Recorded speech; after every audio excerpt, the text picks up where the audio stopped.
si Buntis. Diri pa lang ang kulang. Diri ka na.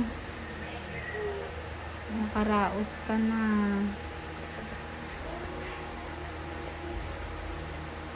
Habaan mo.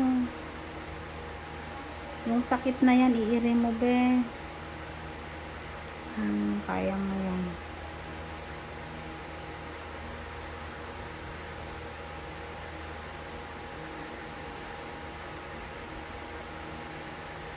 Wala na naman yung sakit.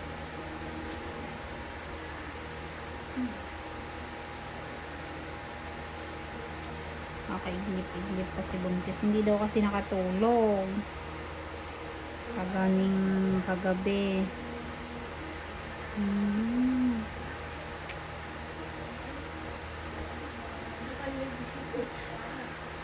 Sige, habaan mo. Silent to mag-labor eh. Ayan. Naririnig ko naman nang iiri-iri siya.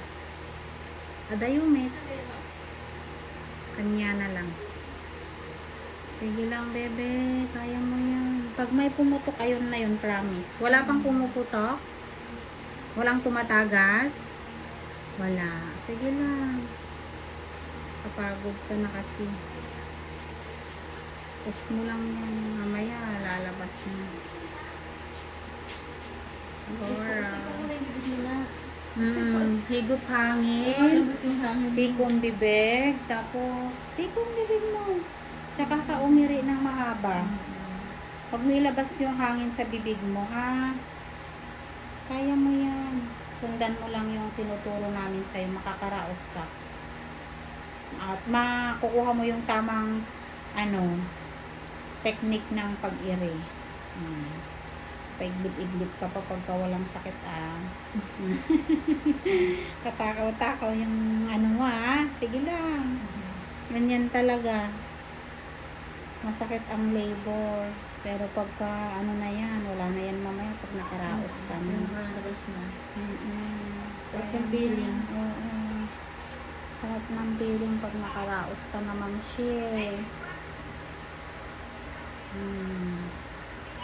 Isa pag may sakit, higop hangin, tikong bibig, and push. Mararamdaman mo parang bumubuka yung then bilang ka sa isip mo 10 to 15 seconds. Yan. Tikon lang. Huwag mo yan sa leeg. Habaan. Sige lang, Mamshi. Riders mo yan. Kunting-kunti pa. Makakaraos ka din. Kunting lip ka lang sa iyong cervix pa. Saka may panbigyan ka pa naman. Kaya mo yan, Buntis. Go lang ng go.